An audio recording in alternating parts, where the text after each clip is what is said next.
I'll take the opportunity to thank you for joining us. I know it's very exciting. We have the Prince Albert of Monaco downstairs, but we do need to start the program of the Tech Talks. I'm going to ask for Jeremy to join me on stage. Jeremy is the head of the jury, and he will shortly introduce you the spirit of the Tech Talks for this year. We're going to be presenting as well, very briefly, our jury. So we have Marco Casiraghi from the Yacht Club of Monaco. We have Jan Pachner from the One Ocean Foundation. We have Gilles Vernet from Ocean Co. We have Barbara Meriot from Per Mare Marriott, Pierre-Franck Pelaki from the SMEG, Tanathan Kohler from Credit Suisse.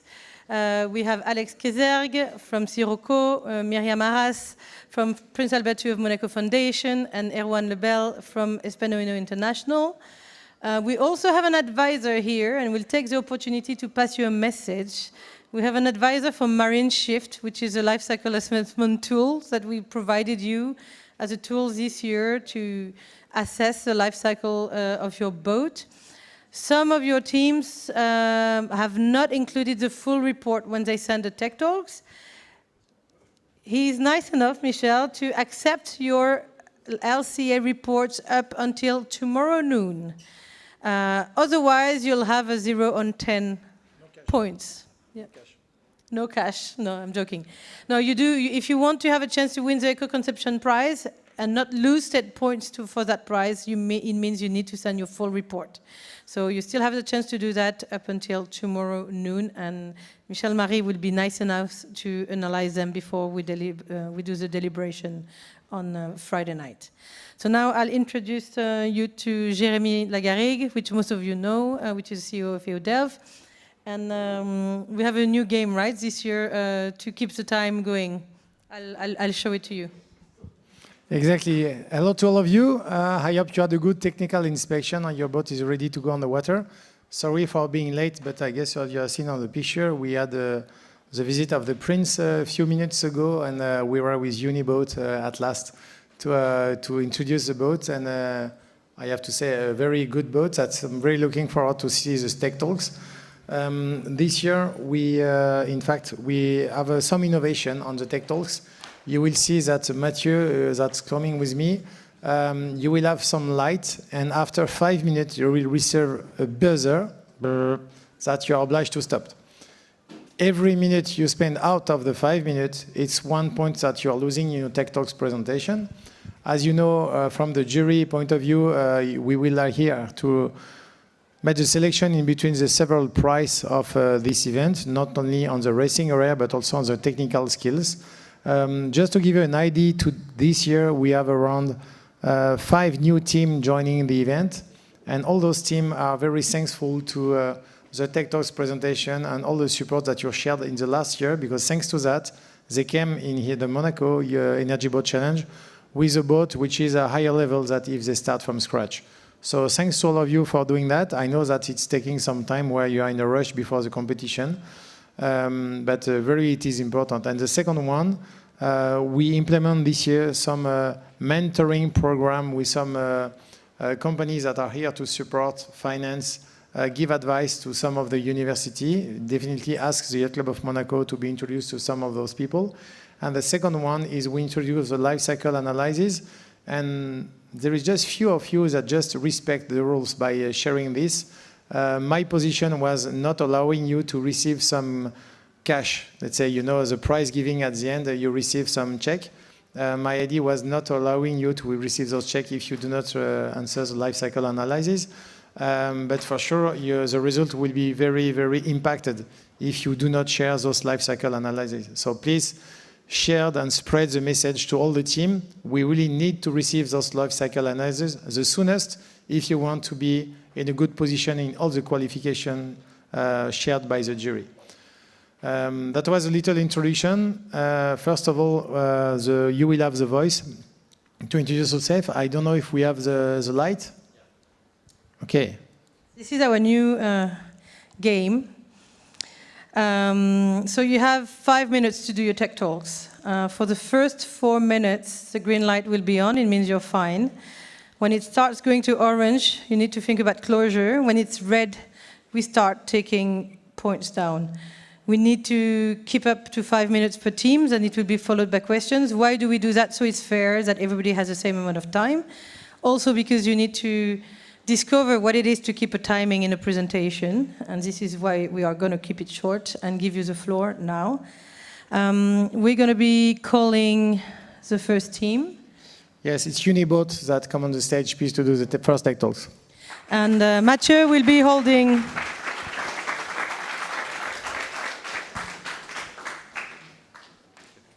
Thank you. Here you go, the second one. And if you want the slides, they're here. Okay, can I have a check?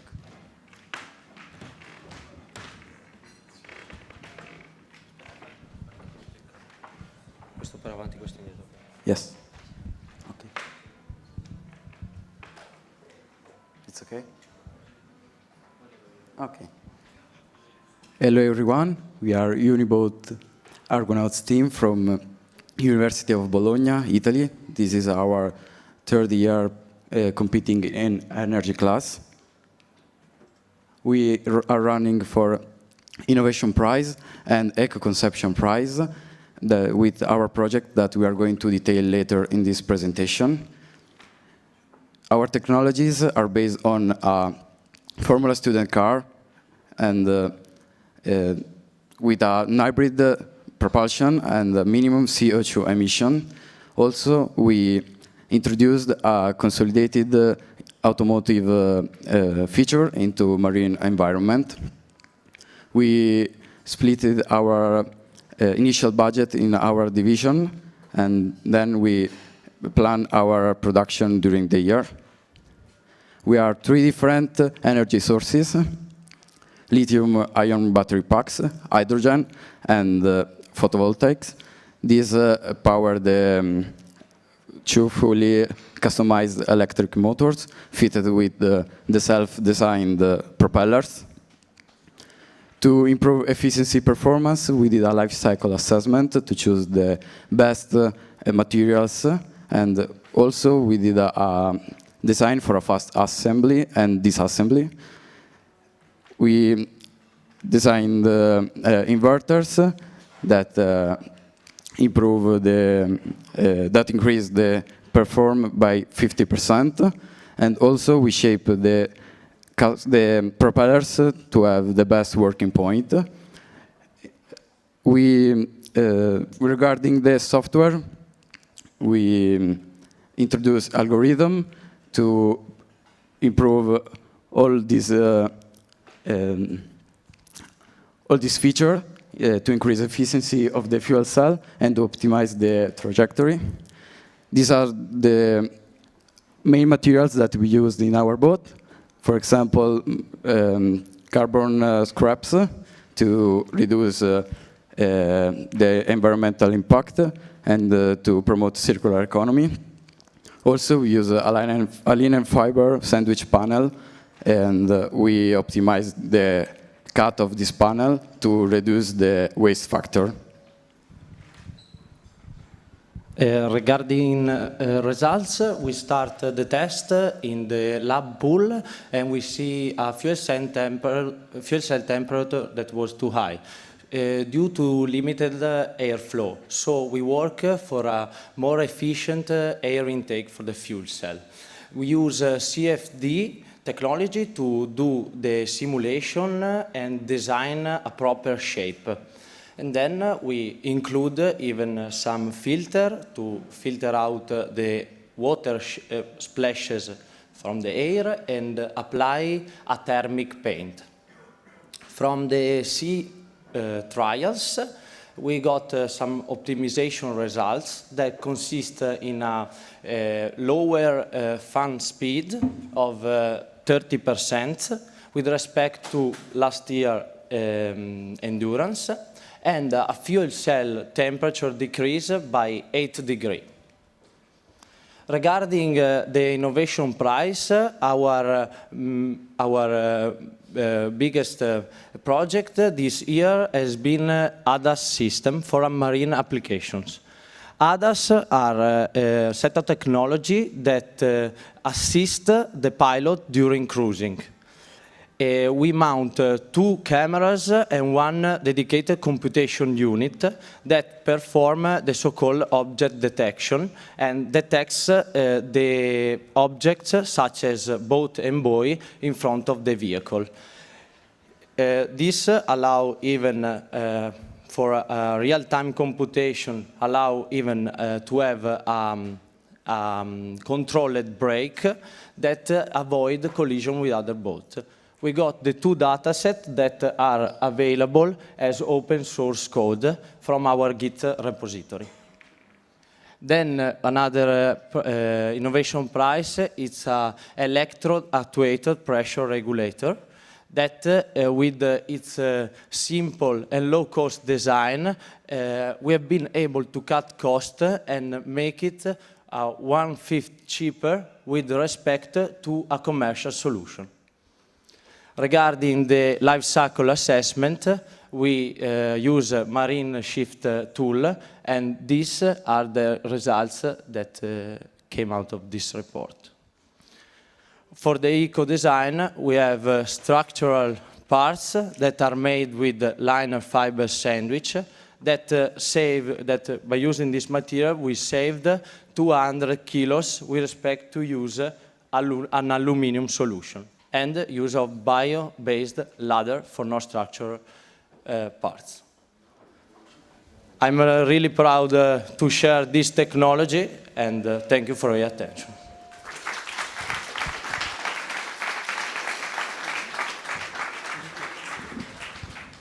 Thank you, gentlemen. Do we have some questions in the stage? First question refers to the propeller. I've seen that you're using a conventional propeller. Have you considered, and why not, the new toroidal propeller? Yes, we did. We came across this technology at the beginning of the university year in September, and I personally contact the firm, the American firm that has the patent on the toroidal propeller. And we asked them for a collaboration, but they refused because they are focused more on big size boat. Coping that shape, it's very hard because it's really, really particular. And so we hope one day they Next will year, so. Okay. they work even on a smaller boat. Do we have another question? I do have one. When I guess it's the 3rd year, at least you are participating in the competition. Yeah. Especially from your friend from the solar boat, you see that it's more efficient to have a propeller in front of the shaft. Why do not have you done that on your boat in order to be able to be more efficient? So we consider actually other solutions for the propeller, such that intubated one, and we made some CFD analysis on that, and we came out that is not an improvement on efficiency, the technology, on our size, and we didn't consider the front propeller. We may consider it for next years. If we put the propellers with the motors on the front, we will have some problems of center of mass even. So we have to reproject the boat. And it was just turning, the shaft of the engine, keeping the same. But do we have another question on this? We will take it in mind maybe for next year analysis. Yeah. And last question was a bit about more of the materials that you just shared. It looked strong, light, and reliable. Could you share, because I guess those materials are a lot, let's say, more difficult to build than the other one. Could you please share your experience about using these materials? Is it easier or not as easy as a standard glass fiber? What's your experience? If you can share some feedback to the other team. For example, for linen fiber sandwich panel, We are trying to use it in a marine environment, and we have a collaboration with our supplier. And the first thing that we saw is that we need to use a resin over the panel because it isn't very waterproof. And so we give this feedback even to the supplier, to the company, in order to improve this waterproof performance. Thank you, gentlemen. So you just mentioned the keyword resin.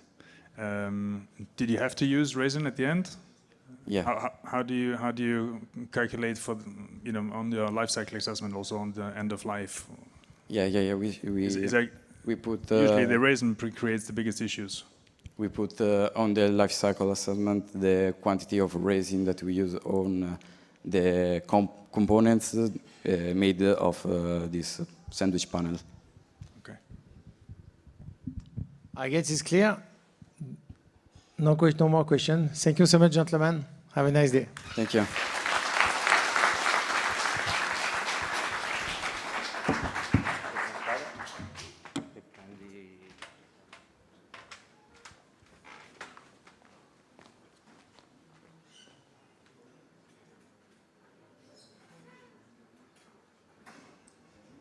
Mathieu, could you please give me the name of the next one?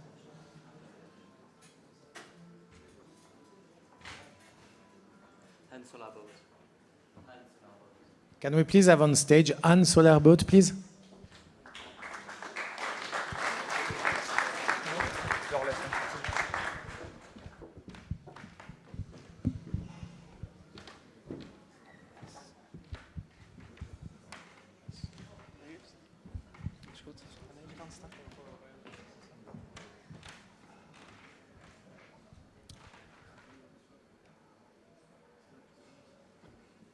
Hij doet het niet.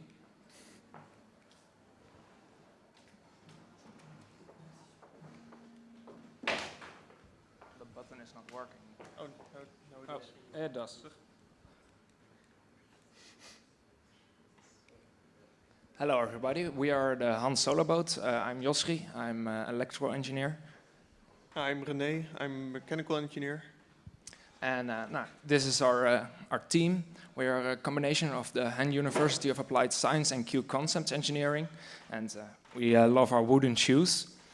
We have a team of 6 people over here, and we have 3 at home in the Netherlands. For innovation, we make use of modularity of electronics. So we have 2 batteries for testing purposes, so we can switch out the batteries when we are working on it. Yeah, for the foils, etc., we use optimized stainless steel 3D prints. This way we can use less material and it's easier to produce than, for example, CNC machining. We combine composites and 3D prints together. So we use, as you can see in the picture on the right, we use the 3D prints to attach our foils. We also developed our own Han Solo boat app. This app makes use of CAN bus. It can read out the CAN bus and provides it to our database. So that's easy for modulation of modularity and easy rapid development.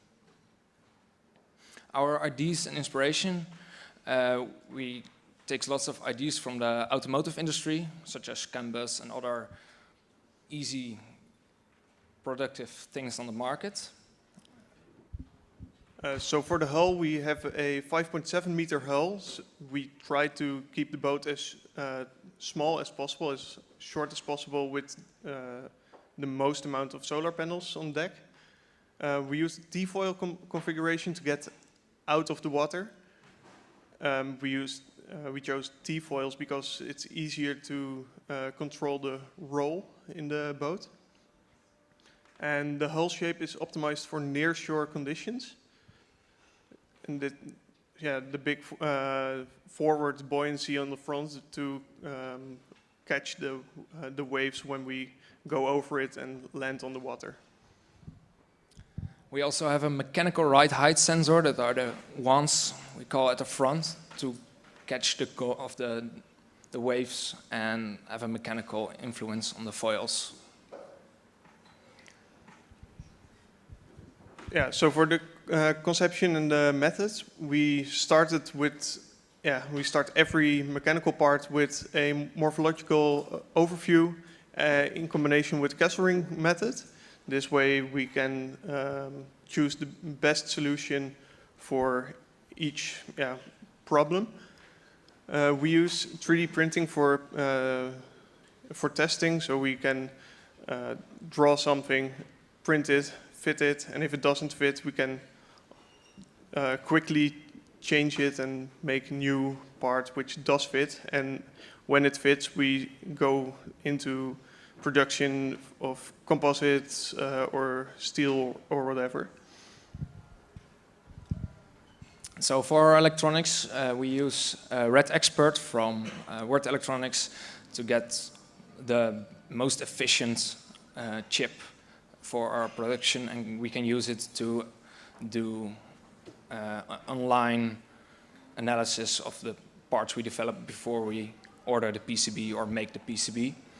Then we use hand sketching on a whiteboard to draw our ideas and use CAD to make it visible and use it for example the CNC. Yeah, as mentioned earlier, for materials we use stainless steel 3D prints and carbon fiber. So at Q Concepts, where our boat is stationed, we have in-house facilities, so we can easily produce some carbon fiber parts. And when we want to make something, it's really easy to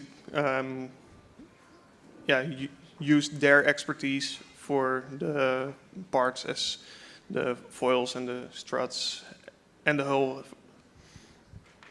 So as we already said, we make our custom PCBs to make them modular and be easy to swap out. Yeah. Don't have really that much problems. It's just a question of time management. So in 2000, in Corona period, we made our hull for the boat and the deck. In 2022, we made the foils and we replaced our solar panels. And last year we did something on the motor controller and our propulsion. We tried, but it didn't have that much time to make it working. And we also have like around 60,000 euros of sponsor influence. Propulsion and energy. For the energy we use our batteries. It's LiPo batteries, 1.5 kilowatts, and we have two identical ones to switch them. Yeah, so for the propulsion system, we have two different designs. One we have used for years now with a BLDC motor with a gearbox with contra-rotating props for higher efficiency. And we tried to design a pod motor. It works, but not as good as we want to. So we didn't bring it to Monaco we brought it to Monaco, but didn't use it in the competition this year. Hopefully next year. And one of the pros we have is our motor controller. It can be the same with this new motor. As we mentioned before, we use foils to increase the efficiency because you have less drag when you're on foils. We used carbon fiber because it's the strongest material for its weight when you apply it in the right way. And for the propulsion, we have a pod drive in production now, but now we use a gear drive with contra-rotating props. So for energy management, of course, we use solar panels, MPPTs, a battery, and a motor controller to control our motor. And for testing, we test on a local river, and we try to improve our efficiency, tune our foiling system and our motor. And we make graphs of our data we gather. So for our life cycle analysis, we can see that for our energy consumption, we use lots of energy on our electricals and not that much on our mold or manufacturing composites. That was it. Are there any questions?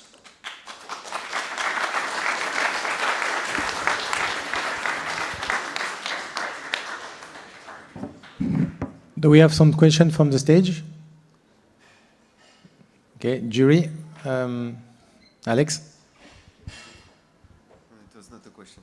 Okay, I have a question. Okay. I am very interested in something that you just shared, so maybe you can go back on the slide. You explained that due to the shallow water here in Monaco, you decide to have a wider foil in order to be more stable. I am very interested to share that with your other team because I guess that's one of the most important things.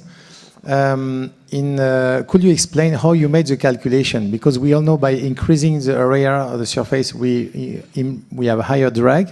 But if we are more stable and we can fly higher, then we can reduce the drag also. So could you explain how you manage this calculation in between the two? What do you mean with the... And the slide before, you explained that you had new foils for Monaco.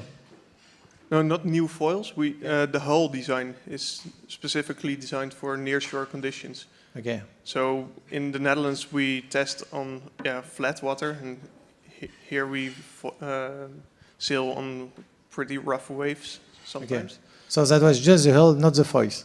No, not the foils. Okay, sorry, I understood that was the foils. The foils are the same for everything. Okay. Yeah. Yeah.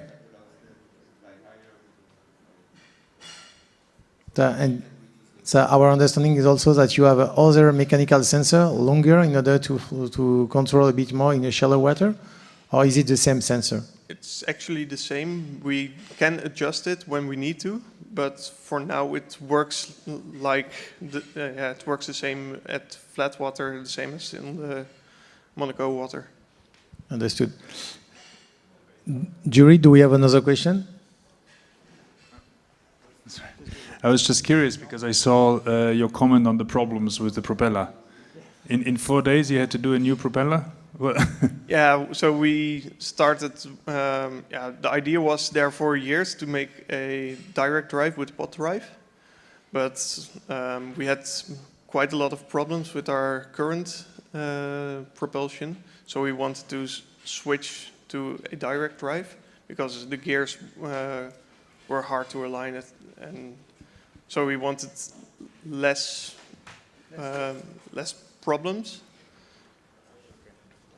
But this is very interesting because on another slide there, we have no problem. And after you're just saying that, yes, we have some problem. So why we are asking this question is because we really need to share the problem. You know, we are all facing problems. The good point is that we have all to share together is not that I do not have problem, I am better than the other one. It's not that the idea. The idea is I have problems, I need to share my problems and the way I solve my problem with the other in order to be smarter together. And the last question is, why do you wear those boots? Because it's Dutch culture. So these are typical wooden Dutch shoes, and it's just because we wanted to stand out. No, I know, but I just want to highlight that for the one which are from far. Thank you so much, gentlemen. Yes.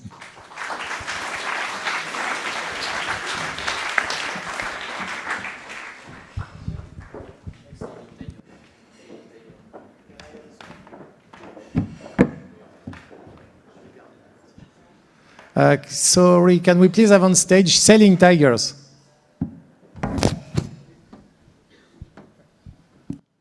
Is it correct?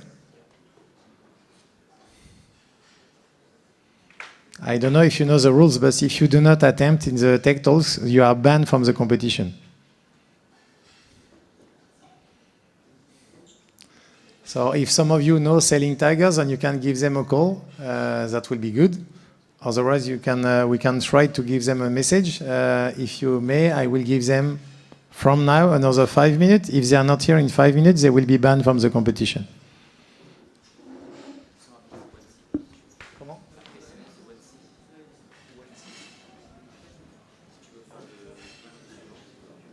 Ouais, tu peux le faire avec la présentation. Tu peux aller à la présentation d'après. On a les documents, on a les PowerPoint d'affilée. Ouais, mais tu peux le faire. Tu peux me le mettre là. Ah oui, bah, on passe au prochain et revenir après. Ouais. Allez-y. Do we have the 1C team here in the stage? Okay, so please 1C come on stage. On leur a transmis ce document. Ouais, je t'en prie.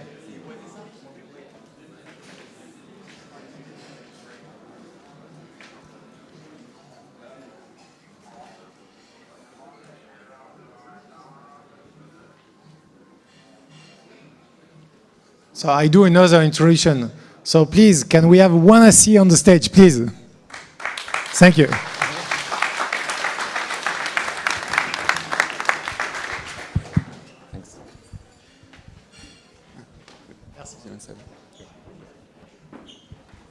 Gentlemen, he give you the minutes.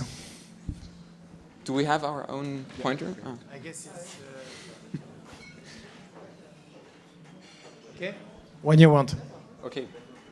Perfect. Thanks for joining our tech talk today. We are a Team 1C based in Berlin at the Technical University there. It's our first participation here in the Monaco Energy Boat Challenge, and we are participating in the energy class. Our team is basically consists of various different people with various different backgrounds, and our team is structured in 5 different teams, namely energy, propulsion, finance and marketing, IT, and structure. Before we jump into the technical stuff, something about the financial. We have a budget of 62,000 euros that is split into technical support and financial support that comes from our sponsors that we found throughout the last 9 months. About our journey, we started last April 2022. The idea basically behind our boat is not to make only the propulsion system sustainable, but consider all parts of the boat. And this begins, for example, with the materials that we use. So our cockpit and the battery box, for example, are made of wood. And in addition, the seat, for example, consists of flax fibers together with bioresins. And the base plates for the cockpit and the battery box are again made of flax fibers. And we used here sandwich material, and inside the sandwich there's recycled material. Some of our colleagues already called our boat the bamboo boat. And this is basically because of the bamboo on our boat, which is there and also on the mounting frame for our solar panels. We try to have, first the pictures. Again, what Max just said, the flax fiber and here the wood structure inside of the cockpit. We've tried to have a very modular boat, not only by meaning the boat itself, but also the parts that are not glued together, more on that on the battery later. And also the recyclability and repairability of the boat. It's all, you can all screw it out together and put a new piece of wood in it. To talk about the life cycle assessment, the thing that we try to focus on is to reinsert most of our parts after the usage of the Monaco Energy Boat Challenge into some sort of cycle. If it's, for example, selling the batteries and the motor to some boat company, or, for example, to recycle the wood. But we had the disappointing fact that, for example, motor, batteries, solar panels are still not sustainably produced. We can try to recycle them through our sponsor. That's the idea behind it with the battery sponsor. But yeah, those are simply not renewable. But the global warming non-fossil fuel impact, for instance, is negative due to all the wood that we built into it. And also our university is using a lot of green electricity. That's why our renewable energy consumption is pretty high.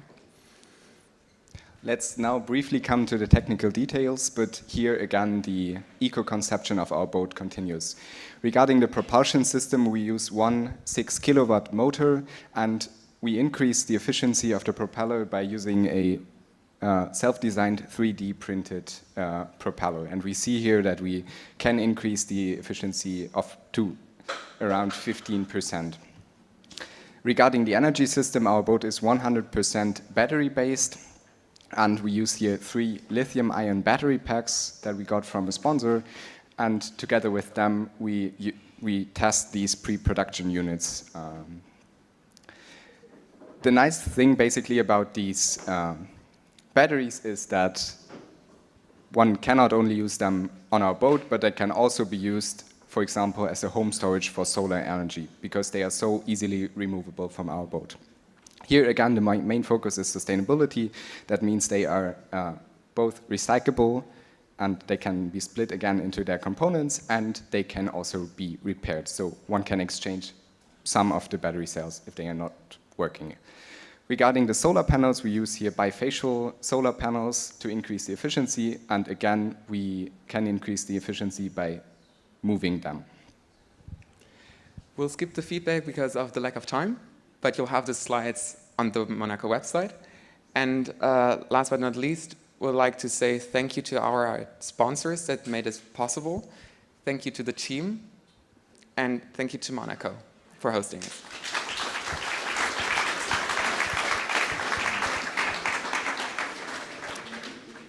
Q&As. Great job for the first participation. Do we have some question on the stage? Yes.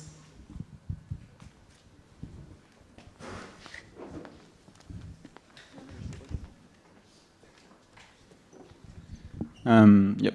You said that your university used a lot of green electricity, and I was wondering if, as Germany use a lot of coal energy, if your university tried to use more green electricity than the Germany do, or do you have another sources no? No, it's like the trains when they say they are green and using green electricity. We guess they're doing it, or at least they're paying for the price for the green electricity, and that's what we know about our university's electricity. Okay, fine. Thank you. Thank you. It's typical French and German question. Do we have another question? Yeah, I mean, in Germany, it's not nuclear. I know.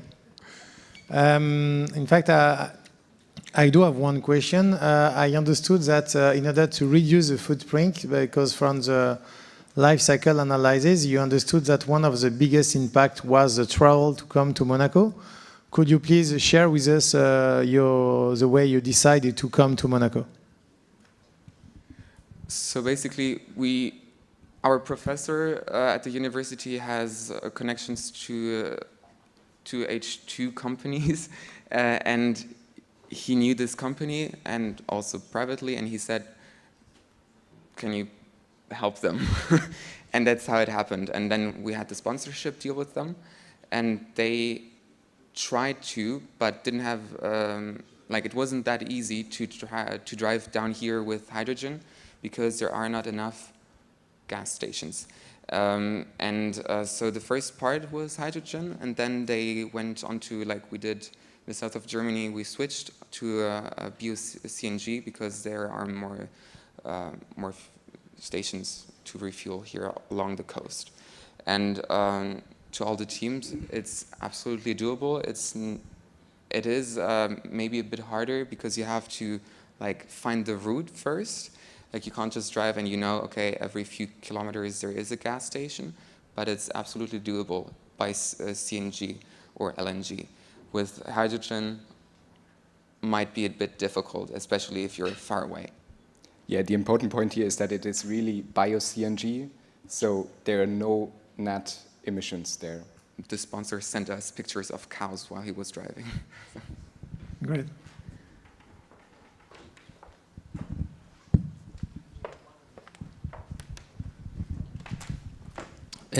I saw that on your structure, the solar panel frame can move on angle. And how did you make this choice? Did you make some calculation on gain on efficiency during the endurance? What type of consideration have you done to make this choice? Yeah, there was some consideration how much it would bring us, and I think it was around 10% at maximum or so, but we met these guys who manufacture these solar cells, and they normally put them on sailboats, and then you use both the reflection and the normal light. And they said it would increase the efficiency because of this bifacial thing. And then we thought, well, why not make it movable in addition? So it's not a stupid idea. What are some of the major problems you guys have seen on using regenerative materials like bamboo or more bio-friendly materials such as flax fibers or bioresins? Basically, nobody at our university knew how to use them. So we just tried and made mistakes. We used a lot of flax fiber at the beginning, and we put much more bioresin and the hardener onto it because we didn't know, like people at fairs told us that it's not as strong as, for example, carbon or glass fiber, which is the case. But then we said to ourselves, it needs to be a supporting structure, so let's put a bit more resin into it, and so they became heavier. But it's all just trial and error. And the bamboo, that's also a funny thing. We had like 6 meter long bamboo pieces arriving in the middle of winter while it was snowing, and our team just basically put chairs and jumped onto it, and that was the test on if it's resisting or not. So yeah. Yeah, good afternoon. May I have one question as well? It's regarding the concept ID for the support for the hardboards. Where you were going for, what was the driving factor to choose aluminium instead of bamboo or wooden blocks, or for this part? For the motor mount, you mean? Yeah. It's not that easy to manufacture such a thing out of bamboo, and then we said, well, aluminium is better than glass fiber or carbon or so. And it can be reused after its initial use. Thank you. Do we have other question? A last one? No. One last. If I do not say mistake, I understood that the tube in the middle of your frame, it's in aluminium and not in bamboo. Could you explain me why, please? Just to make sure not to get into the water. We tested the bamboo. We tested it a lot, but we knew that in Berlin we don't have waves on our lakes, on the Wannsee, where we tested a lot. So the waves we saw here and that I saw last year, I said to myself, we said to each other, let's put one of the 3 aluminium instead of just 3 bamboo. And it's also for the earthing of the technical committee. So you say that you do not have any CAD data to do a bamboo analysis. Yeah. So that's something missing. Thank you so much, gentlemen.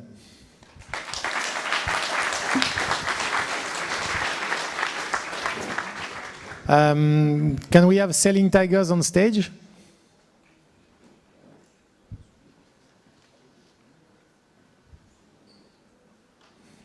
You are not Selling Tigers, you are Selling Tigers? Okay. You were close to be banned from the competition. I hope you have some apologies for the jury. Yeah?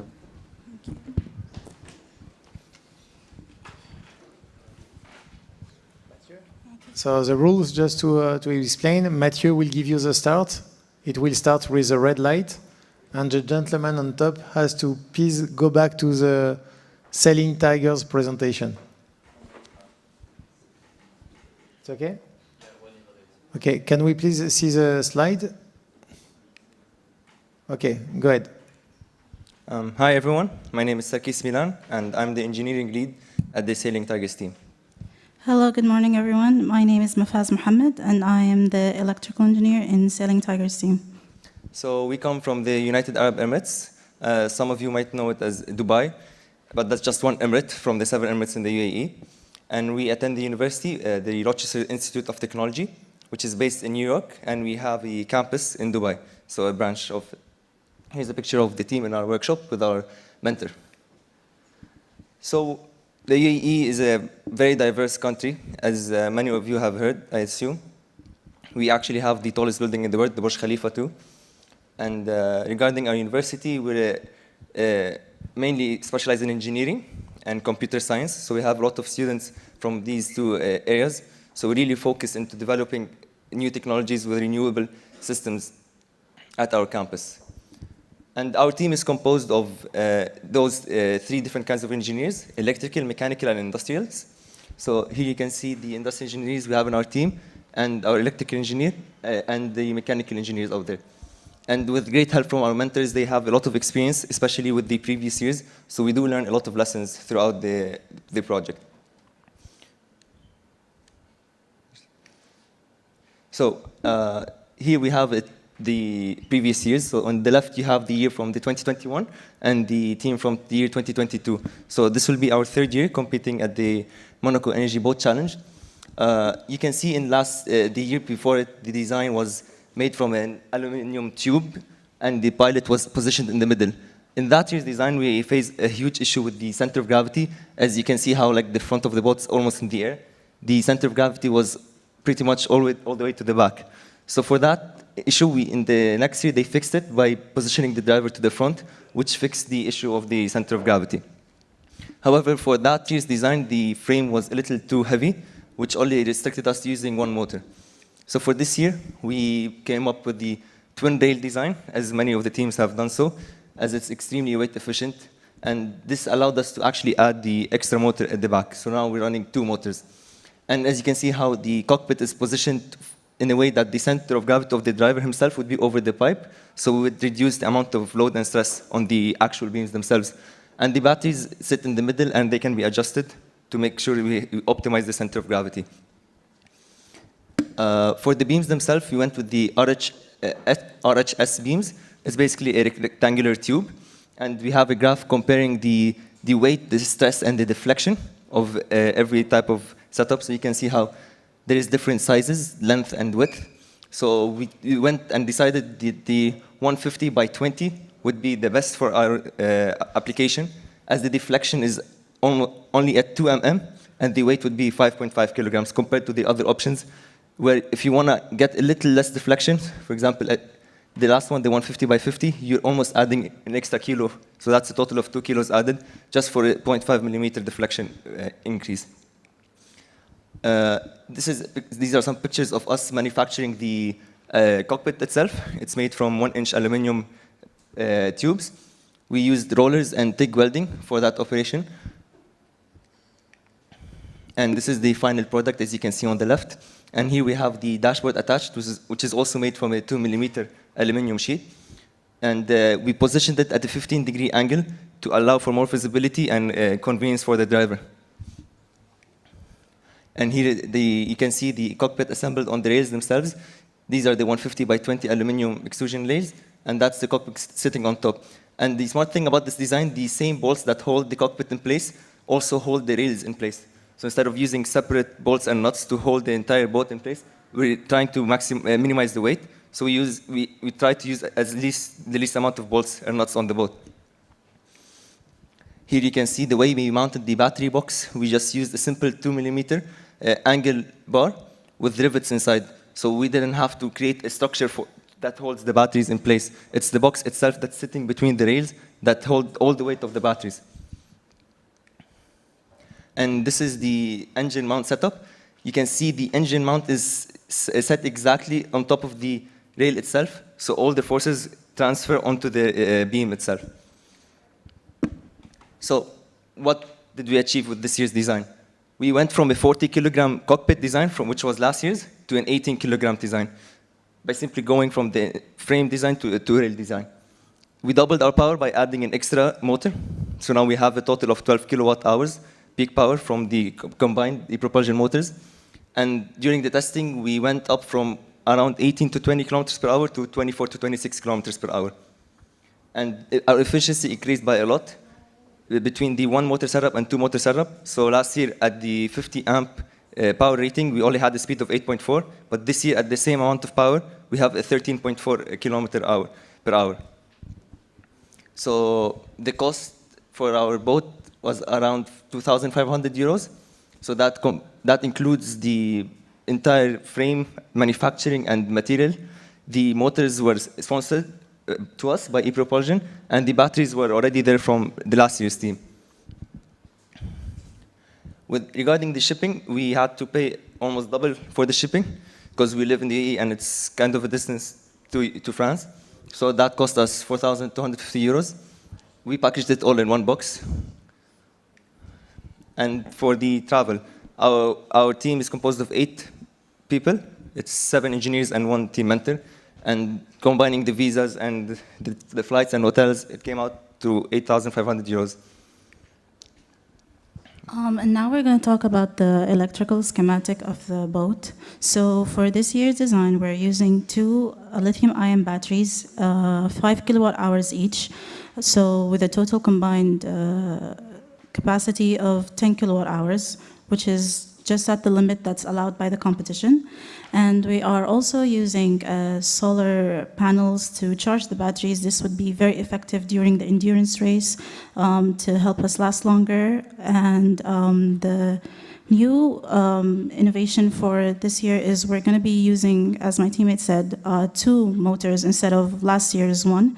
So it's the same motor, the ePropulsion Navy 6, but this time we're using 2, and they are controlled by our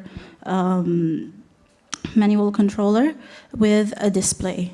We're also using an MBBT charger to be able to connect the solar panels to the batteries and charge the batteries.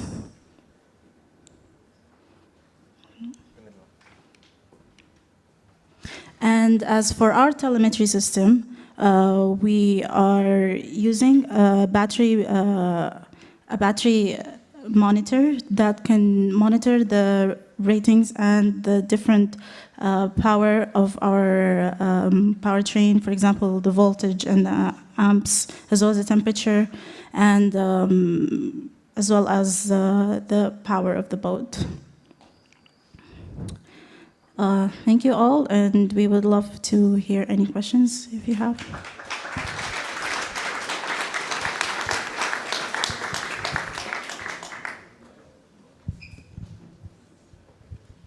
Sorry, do we have some question?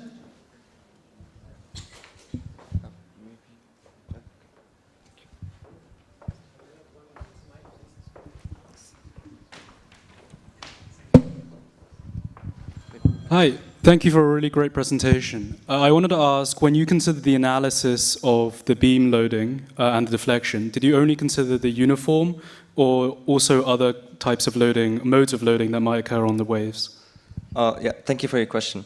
So we did consider both axes, the main axis which has the weight of the batteries itself and the sideways motion, because on the waves we're going to be going like inclined in a way. So we did take into account the deflection in the sideways. At first we had a concern because, as you can see, it's really long and thin. It's only 20 mm thick. However, after we placed the cockpit in place, what happened is that the cockpit acted as if it's part of the frame. So it itself started taking part of the load. So it wasn't smart enough to just take into consideration the loading of the beam itself. So after we put the cockpit in place, it gave it an extra rigidity for the frame. And that includes also the battery box and the engine mount. So with all the systems together in place, that actually improved the rigidity of the overall structure. So so that allowed us to choose such a thin and reduce the weight of our design. Thank you. About the monitoring of the battery monitoring, have you developed yourself the software? It was modified by us. The initial design was industry made, but we took it forward and we made some modifications to be able to cooperate with our system. And is it open source? Sorry? Is it an open source development? software? No, it's not. Not on your decision, but I have to say something first that we all have to say congratulations because you sent your report of life cycle analysis on time and it looks like you made a good effort to try to succeed in it, first of all. And I do have a question. Can you share the feedback about using these tools on the life cycle analysis, please? The tool was very easy to use, actually. We did have some fun doing it, because even before the tool, we were taking into account environmentalism. So we tried to minimize waste as much as we can. So with the tool, it helped us keep track of how much we're minimizing on the wastage, electricity consumption, water consumption. And as you can see, our boat is almost like a very minimalistic design. We have just a simple rail, cockpit, and battery. So we really don't have a lot of complicated components or exotic materials, as you would say. Almost 90% of the boat's made from 63 aluminum. And that aluminum is readily available and easily recyclable. And even on our campus, we had like several bins throughout the campus for students to place their aluminum cans, and we send those to a place that recycles aluminum. So you could say that all the aluminum in our boat has been recycled. Thank you. Do we have another question? I do have one. Could you please explain why you want to use 2 engines instead of one bigger engine? All right. So obviously the power, we doubled our power. So that's a huge advantage that we're gaining from that aspect. And second is the maneuverability and controllability. So when we had the one motor setup, our steering radius was coming out almost like 6.5 meters. So that's like peak steering and the inner radius of the circle that it took. However, with the 2 motor setup, we were having like almost like more torque in the steering aspect. So that reduced our steering radius to almost 4.3, 4.2. So that's a good thing that we gained from those 2 motor setups, and also the peak power. And in terms of efficiency, as I mentioned before, we had a 50% jump in efficiency. And that's mainly because of the new propellers that we have on board. But having a 2 motor setup tends to give us a bit more efficiency than a single motor setup. Especially with these 2 new motors, they're direct drive. So the previous generation had the motor at the top with the shaft. So this time it's just directly attached to the propeller itself. So that increases efficiency too for us. The direct drive, I'm fully aligned. Having more efficiency with 2 engines compared to 1 engine, I need to see the calculation.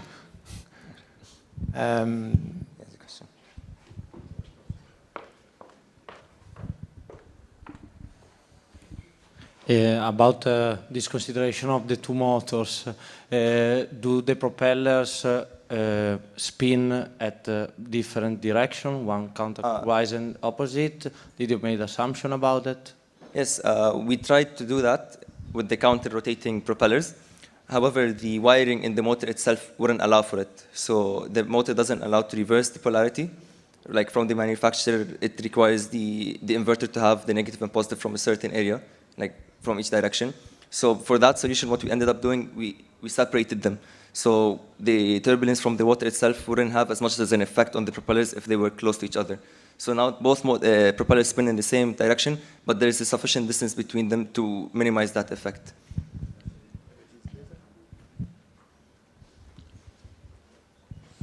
I guess it's all, jury. Okay, thank you so much. Thank you so much for listening, everyone.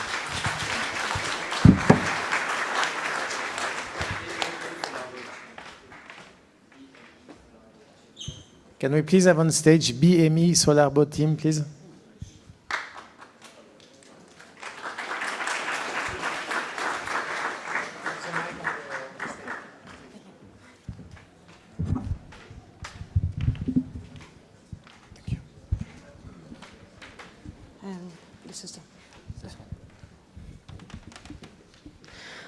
All right, you can hear me. So welcome everybody. We're from the BME Solar Boat team. This is my colleague Barnabas Batta and I'm Blanca Ilinyi. We came from the Budapest University of Technology and Economics, which is the highest ranked technical university in Hungary. Well, our team was founded in 2014, and since then we've participated in the Monaco Energy Boat Challenge 5 times. This is our 6th time here. We're really happy to be here. And currently we have 32 members, and 20 of them are here with us. So, about our budget, this year's budget for the team costed approximately 7,500 euros. And now Barnabas tells us about our boat. Yeah. Next, we would like to introduce our boat design. We have a carbon composite hull and a 7.5 kilowatt BLDC motor. Our propulsion system has a pulling configuration with closed water loop cooling and real-time monitoring. The founder's inspiration was to bring new aspects to Hungarian racing teams at the university because they were the first who built an electric-driven vehicle in Hungary. Now our motivation is to make engineering more sustainable. Yes, and at this Tech Talk, we would like to present you one of our latest development, which is that foil connecting part you can see in the right corner. Previously, our prototypes were made of aluminum, but now we changed our manufacturing process to forged carbon technology, and this is what we're going to talk about. And with this presentation, we would like to participate in both Eco-Conception and Innovation Prize. Is it because that forged carbon technology can be an optional solution for reusing carbon fibers? Is because we can reduce composite waste, and it helped us to reduce our transportation distances, because with this technology we can work on our parts in our workshop, and with our previous prototypes we have to ship them from very far away. Also, this technology can be easily adopted to industrial levels. As for the Innovation Prize, forged carbon technology is not commonly used in the industry nowadays. However, it's a relatively low-cost procedure, and also the parts have good mechanical properties. So basically, with this forged carbon technology, it combines environmental awareness with innovation in technology. First we made a mechanical simulation with ANSYS to define the loading forces. Our method is based on a 6mm chopped carbon fiber mixed with epoxy resin. Then we manufactured it in a mold using heat and pressure. As a second step, we examined which carbon content is optimal. As you can see, the one with 40% was the best. It's because the excellent impregnation of the fiber, which was verified by microscopic tests as well. Then we tested 2 different kinds of recycled carbon fiber. The second one was really close to the virgin carbon fiber, so we used that one. Finally, we designed a 3D printed mold, which you can see in this side of the slide. Then we optimized the parameters such as pressure and temperature. And here in the upper right corner, you can see our finished part. And as for our future developments, first we'd like to replace some parts in the boat made by forged carbon technology to make those parts lighter. And in the long term, we'd like to discover eco-friendly matrix materials. We're thinking about using bioresin. And also, one of our biggest goals is to recycle our own carbon fiber to reduce composite waste of our team. Also, the other biggest dream of our team is to use the long fibers, to recycle the long fibers of the team and use them in this technology. which would be great for the industry and for our team as well. And with this last picture, we'd like to thank you for your attention and ask whether you have any questions of us.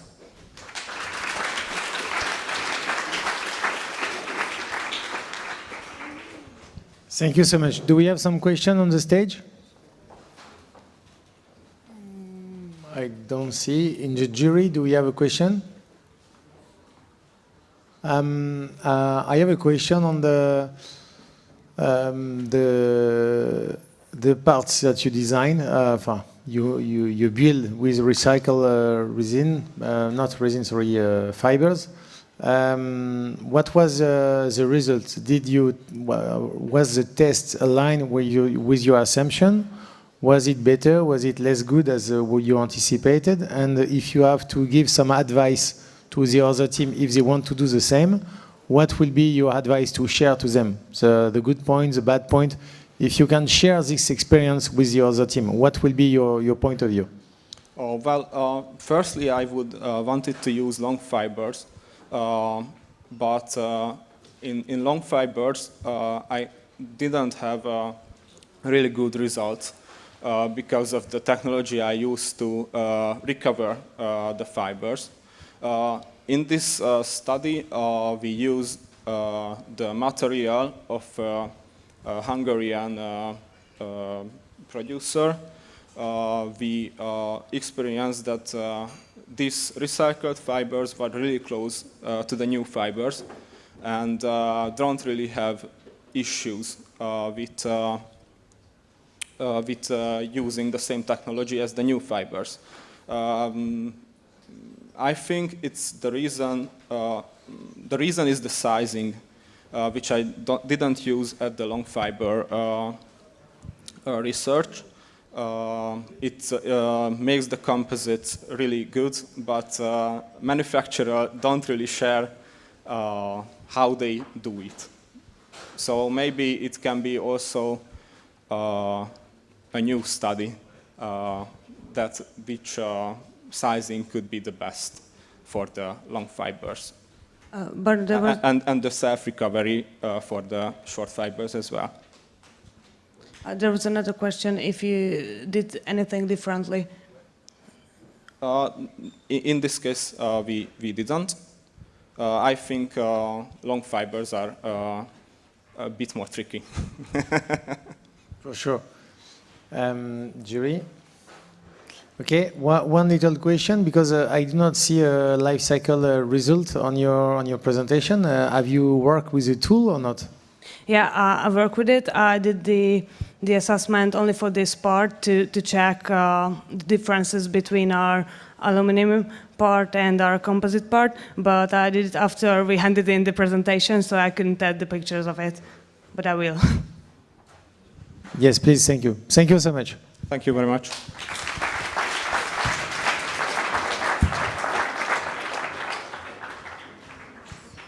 Thank you. Can we please have on stage TU Yildiz? Is it correct?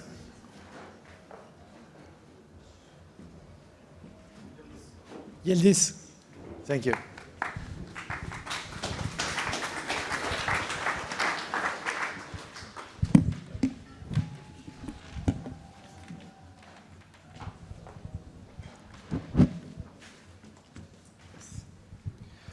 Hello everyone, I am Yasin, the designer of the team, and my teammate Kaan Gölçek, manager and mentor of the team.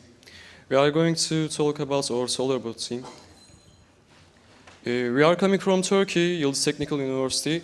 Our team was founded in 2012 and participated Netherland race every 2 years to 2018.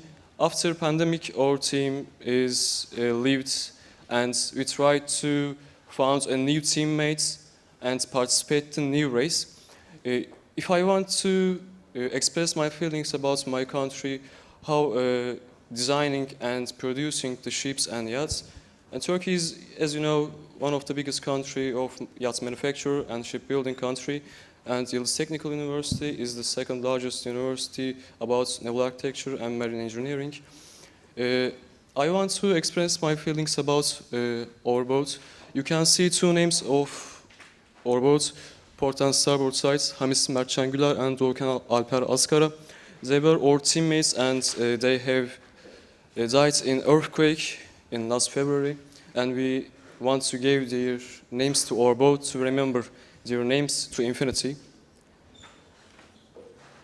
If I want to talk about our boat specs or length of the boat, 6 meter, beam is 160 meter, the light ship kilogram is 150 kilogram without skipper. We know that's a little bit heavy because of the steering wheel system and the aluminum profiles. We know that it's very heavy. And it's passive trimaran. It produced in 2017. We use SunPower Maxegon Gen 3 M3 solar cells, and we used 319, and we get 1.4 kilowatts before the laminations. Our main innovations is our solar panels, because we soldered and laminated every piece of them and get 1.2 kilowatts after the laminations. We use the high efficiency electronic speed controller system and reductor system and motors, but they are ready to use for industry. And after all this efficiency calculated, we estimated it's 61.2%. If I want to express our battery system, we use 2170 100 lithium batteries, and it's 14 series.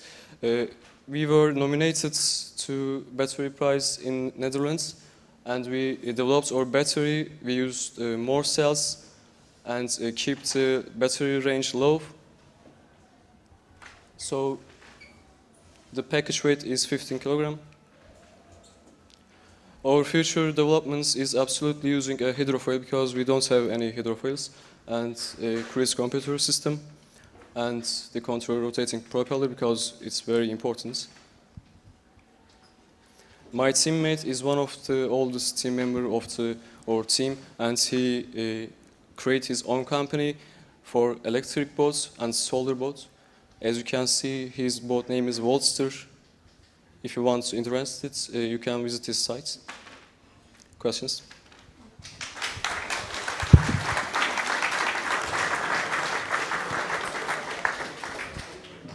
Thank you. You said that you have 1.2 kilowatts of power from the sun. Do you also know how much you actually use? Can you repeat it again? Yeah, you're using like 1.2 kilowatts of power from the sun. That's what you mentioned. Yes. Do you also know how much you're using? Are you like also using 1.2 kilowatts, or are you using less or more? We use just 1,000 kilowatt, 1,000 watt now, because of weather is very hot. So you have basically an overflow of energy in your system. Excuse me, engine? Overflow of energy in your system, because you have 200 watts spare, basically. Yes, yes. Oh, nice. Basically, yes. Any question? Yeah, do we have a question? What do you do about these 200 watts? 200? What are you doing with these 200 watts spare, let's say? We will charge the battery in this watts. I can't understand the exact question. Can you repeat again, maybe? Well, you just, like you say, you have 200 watts of overflow of energy, right? So you have 200 watts that... No, we have 1,200 watts coming from the sun, and we will use the energy for motor. So we don't have any spare watts for this. Okay, so you're also using 1,200 watts. You come from energy from the sun is 1,200 watts, and you're using 1,200 watts. 1,200 watts? Yes, yes, of course, but there's in Monaco we can't use, because it's not come from sun, because weather is very high and heat. Okay, clear. clear. I understood that one of the points you are working on was on the engine in order to try to improve the efficiency. We have seen that on most of the solar boats, there is this discussion in between having the direct drive with the electric engine directly inside, but you increase a bit the diameter, so you increase the drag. And here, could you please explain what was your calculation, how you conclude to use this engine, and a bit the design of the propeller out of it? Excuse me, la presentation, could you please have the previous...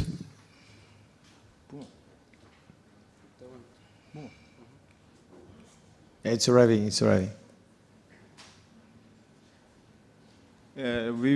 We have used brushless motor. It's up the boat. We didn't use direct drive because it's a little bit more difficult for us. We have used old design because we have 2 months for prepared race because we decided just 3 months ago. So we just used old propulsion system, but we have buy new motor. It is a Torque Star, maybe you know. It's the brushless motor. And we calculate the total efficiency like this, motor data sheet and is electronic speed controller data sheet. And we calculate the propulsion efficiency with CFD.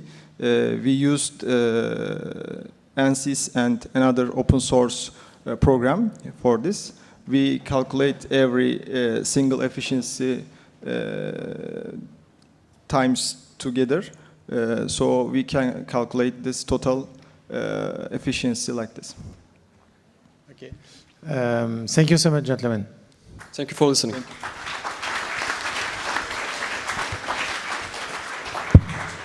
Can we please have on stage HSB, please?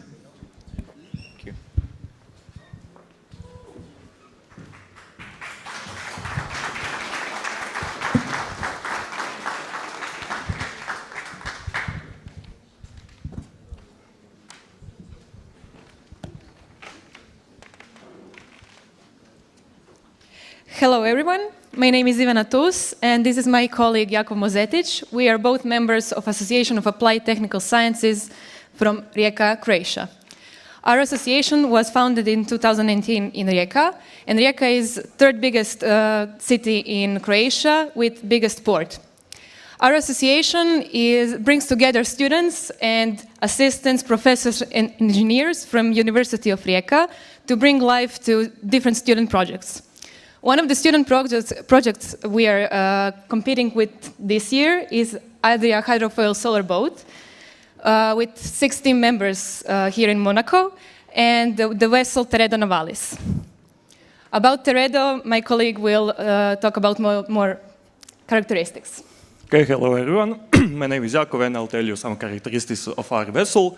As you can see here, we take 1.3 kilowatts of power from our solar panels. We try to implement the hydrofoils, but I will talk about it later, and the autonomy of our battery is 25 minutes. Here you can see the propulsion system we use. We use a pod drive with the Mytech motor. The propeller we use is our own design. We 3D printed it. Here are the specifications. And this year we also tried with the custom designed aluminum propeller, which also had good characteristics. And here you can see that we added the hydrofoils as our main new feature, but I will talk about them a bit later. Here you can see the production of our hull. It was made with vacuum infusion. The materials were carbon fiber and Soric. We had some problems with the mold delivery and deformation, but the hull was successfully taken out and it's as perfect as it can be. It took us around 3 months of production for the whole boat, and the budget was around 13,000 euros. For the analysis and the design, we used MaxSurf, SolidWorks, and Cloud Towing Tank. Here you can see the 3D render of our boat with the hydrofoils. Here are the 3 pictures of our vessel. The top ones are from this year from Rijeka with the hydrofoils, and the bottom one is from last year from the competition from Monaco. Yeah. Here are some graphs from the Marine Shift report. We don't have all of them are bad, but you can see here that it. Yeah. Okay.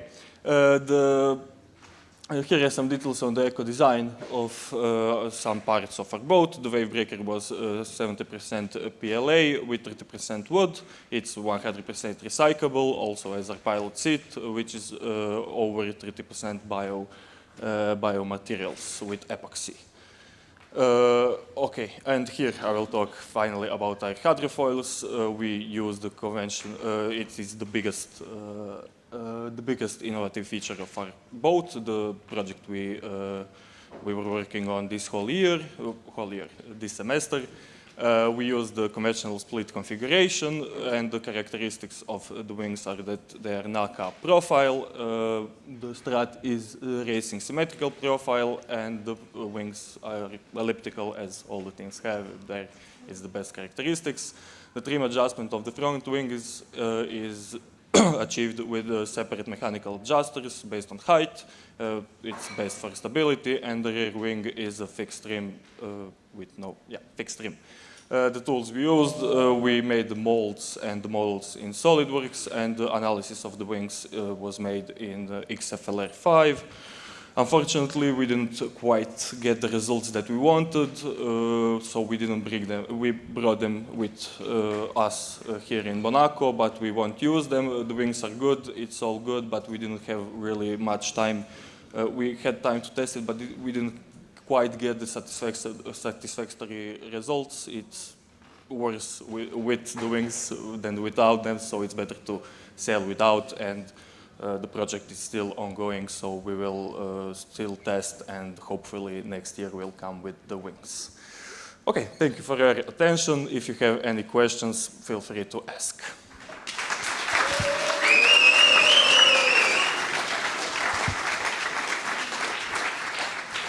Good timing.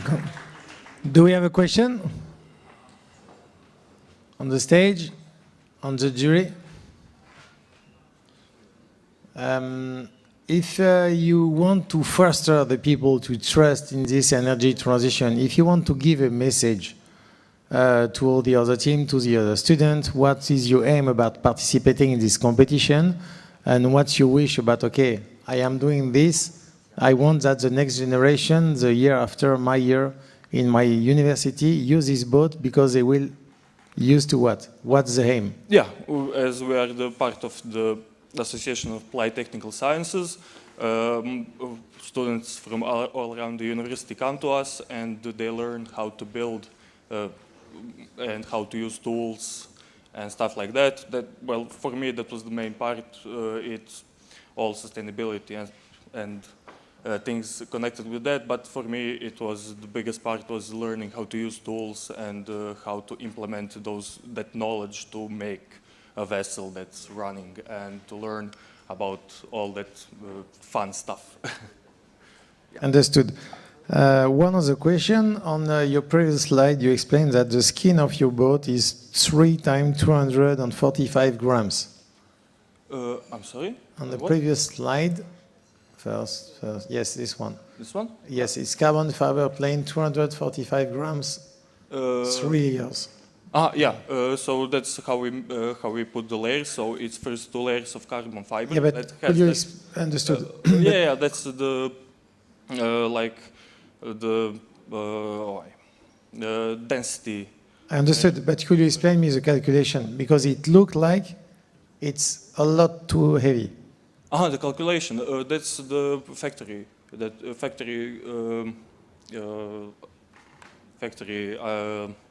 Factory setting of the carbon fiber we used. Factory, yeah. Yeah, but I was wondering if you have some calculation in order to define the scene of the boat, because that's something I really want to share with the team here and with all the people. The last boat I designed when I was doing a sailing racing, I had 180 grams skin outside maximum and 90 grams inside the sandwich. So I guess 600 grams and more for external skin, it's a lot more, a lot too much. So if you are investing in carbon fiber to try to reduce the weight, please make calculation, because here it's too heavy. Yeah? Okay. Oh, yeah. Okay. Thank you. Yeah. Do we have another question? Okay. Thank you so much. Thank you.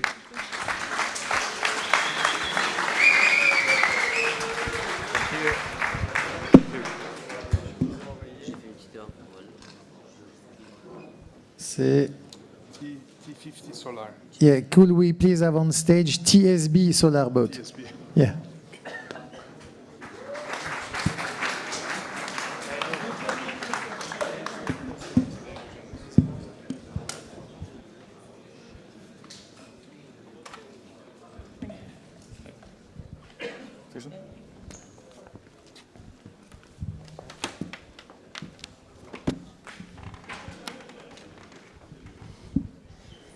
Good evening, everyone. My name is Mafalda Abreu, and I am the team leader for Technic Solar Boat. And today I will have the pleasure to have alongside me José Pedro Figueiredo, the head of the Electrical Systems Department. Technic Solar Boat is a university team from Instituto Superior Técnico in Portugal, and it was founded in 2015. Right now we are a team with 64 members from different engineering fields, but we already count with 5 boats in our portfolio. We have 3 solar and 1 hydrogen powered. All of them have participated here in the Monarch Energy Boat Challenge starting in 2017, and besides that we also have a small solar powered but autonomous boat. So, São Rafael 03 is our 3rd solar prototype, and it had 3 main goals outlined. First, we wanted to win, and to win you have to be faster. So we have a 10 kilowatt motor, and we also have the hydrofoil systems. Second, if you want to be faster, you need to guarantee that not only the boat, but also the pilots are safe. So robustness became one of the main goals while we were doing the design of the hull and the construction process. Last but not least, efficiency comes with a huge role, so we are always trying to improve our systems, such as to reduce the noise or to do our homemade solar panels. This boat is a pre-preg carbon fiber boat. It has 3 hydrofoils and 3 main boxes. We have the motor controllers, the batteries, and the electronics. It has a closed water cooling systems, and it uses the propulsion column as a radiator. And besides that, we also have a counter-rotating propeller in order to maximize our efficiency. So basically what we did this year was to simplify our systems. We opted for having a single motor and to change our actuator from the back foil, because the one that we had was giving some headaches, and we decided to change it. Besides that, and since our boat has already capsized twice, we started developing our watertight boxes in order to protect the electronics. So now a little bit more about what we did for this year. As my father said, we wanted to make the boat more robust and also simpler. This year we started work on watertight boxes, and the first one to get that treatment was the electronics box. You can see it over there. It was designed by us. It has an acrylic top so that we can see on the inside of it. Also, we've also changed the propulsion column from last year's. We decided to make it thinner and overall with less volume, meaning it's more efficient, less draggy. We did this by decreasing the safety factors. We had safety factors that were way too high, but we maintained the functionality, and we keep the same top speed, which is 14 meters per second, but we have only achieved 11 meters per second. With all these changes, we have also managed to reduce the size occupied inside the hull. The whole systems are now way more compact. We have a lot more space, so it's a lot more simple when working inside the hull and managing the cables. Mafalda also mentioned the linear actuator that we changed. You can see there on the left the actuator we had towards the back. We had many headaches with this, mainly because of its low precision, and it was very hard to control because of this low precision. We had to have an additional PCB, and we had to do a weird sort of control to make sure that it went to the angle that we wanted. We've changed it to a NEMA, which is basically a stepper motor. It's the same as our front hydrofoils. It has way higher precision. We can change the degree of the back hydrofoil by 0.1 degrees and with insane precision.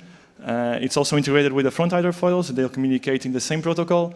And it was super simple to integrate because, as I said, they were the same as the front one, so the code was all done. So it was just a plug-and-play setup.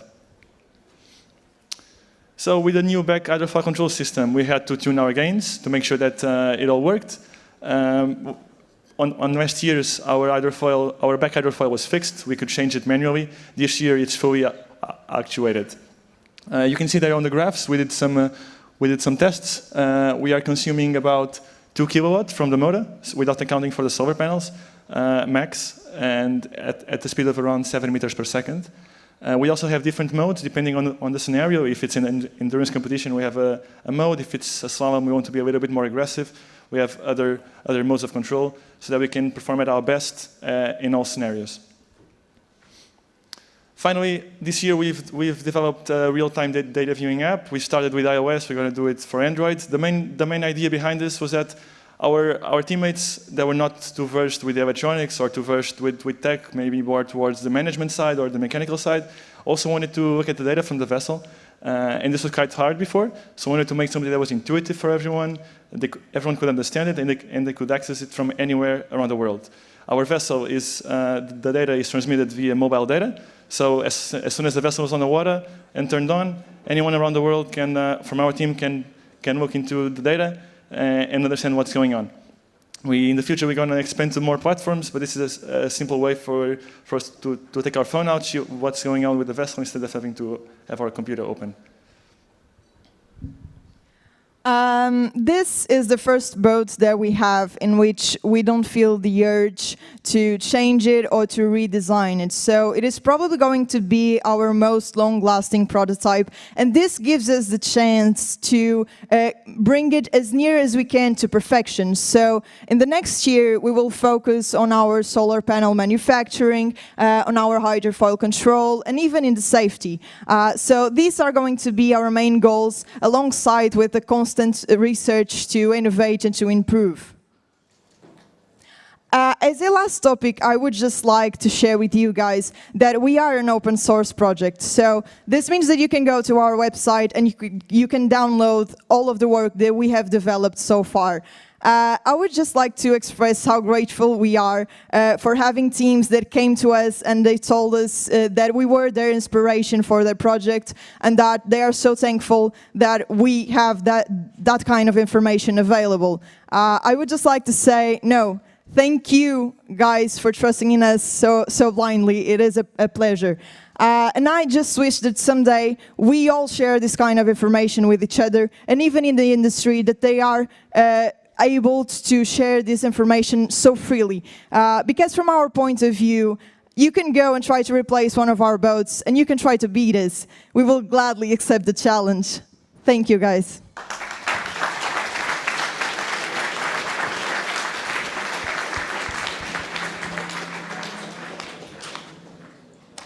Congratulations. Do we have some question? Jury? You said you were open source. The application you developed, the other team can download it or see the code of the application? So we only go open source, like the code from this year, we go open source in December because we need to comment it and make sure there's no NDA information on our code. So yeah, by December we will have our application without the passwords and stuff to our server. available for everyone. So they will not be able to see how our boat is doing. We are not too sure about the security of it. No, I was talking about but the code. the other team using your application to get the data from their boat. Yeah, but yeah, for sure. At the end of the year, they'll be able to do it for sure. Awesome.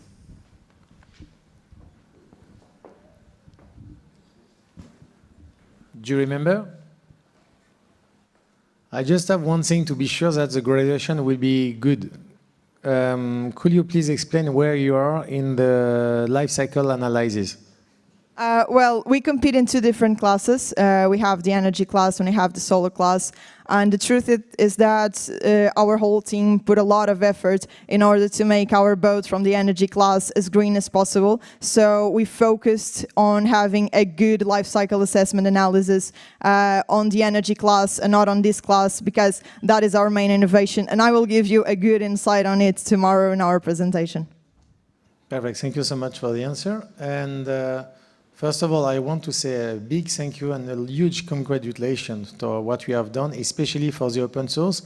I know you since a long time, where I visit you in your university, and I'm very proud about what you succeed, especially when I see the movie.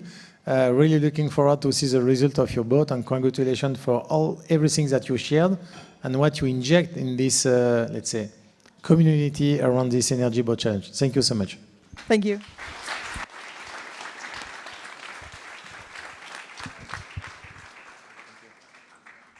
Now, can we please have another from the Sun team, Oceanos?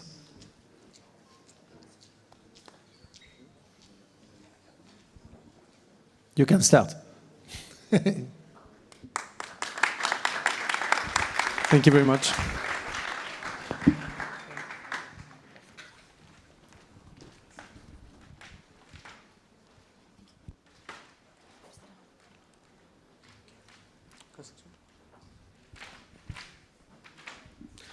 Good evening. My name is Ioannis Kounakis. I am the co-manager of Team Oceanos and TUA for this year. And this is Konstantinos Delioglu, the head of fundraising.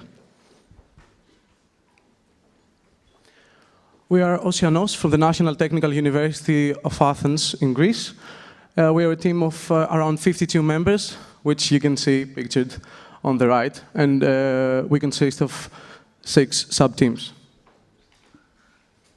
Our inspiration for this year was the Hellcat Powerboat V32 racing kart, which shattered the speed record back in 2022. Oh, right, thank you. Which shattered the speed record in 2022. The main point of this is that it showed us that green energy sources can be used and have the possibility to be used in high-performance applications. They also used a stackable battery bank, which also led us to try to develop our completely self-made battery bank for this year. We also opted for a completely outboard system for our propulsion and a complete redesign of our cockpit.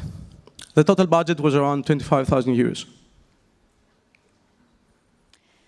Our entry for the Innovation Prize is a complete redesign of our powertrain, consisting of our self-built modular battery, providing power to our custom outboard, maximizing the thrust from our 3D printed counter-rotating propellers. Aiming to the long-term sustainable technical growth of our team, we combine theoretical and experimental knowledge in order to improve and fine-tune our system. Going over to our battery, the first point in our powertrain, we designed and manufactured it on our own. It has a capacity of 10 kilowatt hours, utilizing cylindrical lithium-ion cells, and it is around 86.4 volts and 28 parallel cells. The main components you can see there is the modules. They consist of the cells themselves and the conductor, which is welded in the top with spot welding, and the 3D printed cell holders. We also use some various components that we did not build ourselves, like relays and the battery management system, because it is the main fail-safe. Going to a little bit more detail, we used our choice of material for the welds was a sandwich material, which basically, by combining different metal alloys with specific properties, creates a new material, which is superior in conductivity, weldability, and corrosion protection, as you can see on top. It's basically nickel, copper, and nickel. You can also see some of the experiments we did. Basically, the goal was to safeguard our design by implementing cell-level fusing, which mitigates the possibility of a thermal runaway event by disengaging a faulty cell. As you can see on the bottom right corner, there's a smaller width of material that will disengage the cell in the case of a thermal runaway event. And on the leftmost corner, you can see some actual thermal camera results. Going over to our motor, we use the VESC-based controller to fully utilize the power of our motor. You can see it on the right. We used it mostly for the point of the open source, so that we can make adjustments ourselves. We use the preset circuitry, which is also shown on the right. And lastly, you can see a printed circuit board of some of our modules from our battery. We also decided to redesign the telemetry system. We used various sensors, which you can also see pictured on the left. We use IMU, GPS, and we're trying to have a measurement of our vessel's state. You can also see the printed circuit board that we developed ourselves. And basically, our team is trying to make the shift to CAN bus, because other protocols are not as robust. It is made for vessels. And by utilizing already CAN bus in our BMS and our throttle command, we're trying to make our boats fully CAN bus. For the mechanical part of the outboard, we also designed and fine-tuned our pod using a 3D scanner to digitalize the external geometry and the gears. Our focus was to minimize power losses and ensuring a reliable transmission system, even at high loads, able to support several sets of counter-rotating propellers. We utilized the well-known Wageningen B series, converting point clouds into surfaces and solids, and then objects that were 3D printed at our school 3D printer using resin. 0.1 millimeter accuracy at a print area of 30 by 30 centimeters provided us with a fine propeller set at a low cost, enabling us to produce 4 different propeller sets. Having very limited literature data on counter-rotating propellers, we had to test in our school's water tank different propeller sets in order to choose the best for maneuvering, acceleration, and the endurance race. In the terms of diameter, pitch, and the number of the blades. At the same time, a new cockpit made by composite materials was also designed to fit all the subsystems and meet the current rules. An initial concept is shown on the picture, on the last picture, sorry, here. I'm sorry. Our objective was to minimize cost and weight and allow for horizontal movements of components to adjust trim. To support the above, 2 carbon fiber tubes were selected and placed symmetrically. Regarding the construction phase, we created the skeleton mold from MDF wood, placed PVC foam to form the geometry, and continued with foam layering with resin and carbon fiber to complete the construction with vacuum bagging. All the materials used are listed here in this picture. Sorry about that, we missed a couple of slides. To actually measure the power that we're going to need to use and eventually build our battery bank, we also did a resistance experiment. We tried to make changes in our propulsion system, which you can actually see here some of the tests we tried. Hope it's not too loud. You can see our counter-rotating propellers used underwater. You can see the water tank experiments in our university. To conclude, we actually redesigned pretty much everything this year, which was not really easy, and eventually we did have to face problems.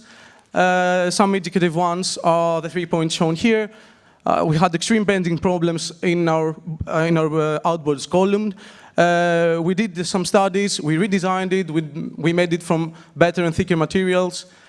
We also, by using a brittle material for the propellers, which is the resin, we experienced cracking, and basically they were very prone to breaking.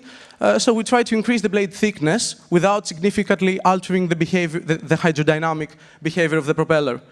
Finally, when all the parts were assembled and everything was ready to go, we were like around 20 to 30 kilos overweight, which led us to make some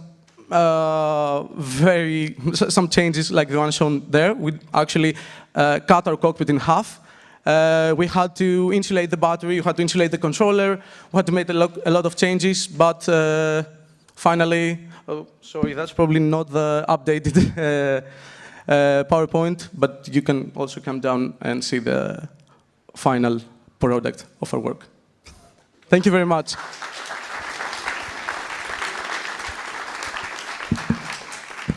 Thank you very much. Do we have some question? You mentioned testing the contra-rotating propellers. Did you only test different setups of the contra-rotating propellers to each other, or did you also test it against more conventional propeller designs? That's a great question. On our first year, back in 2019, we did work with only one propeller. Also, we do have a lot of data on the Wageningen B series for open flow of one propeller, so we theoretically already had the data. So we decided to work on the contra-rotating and try to see from there and optimize them. Theoretically, our outboard can handle only one, and we do want to make more experiments to compare the two. Yeah. Thank you.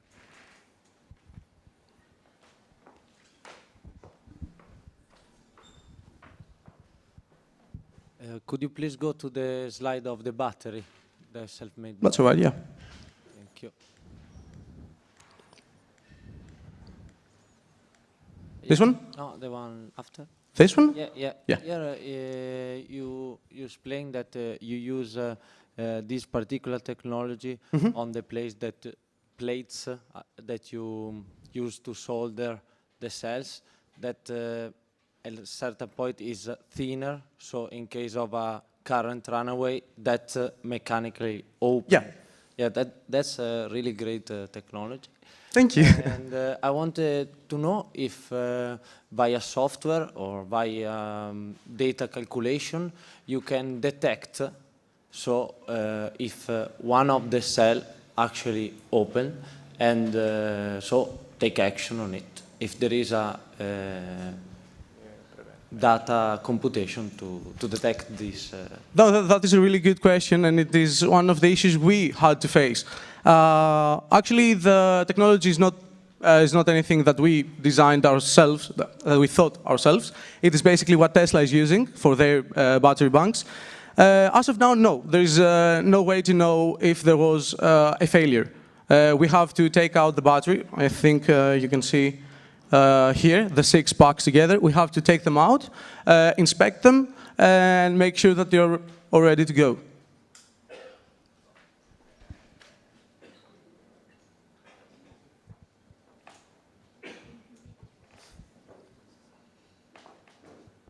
Thank you. Other question, jury?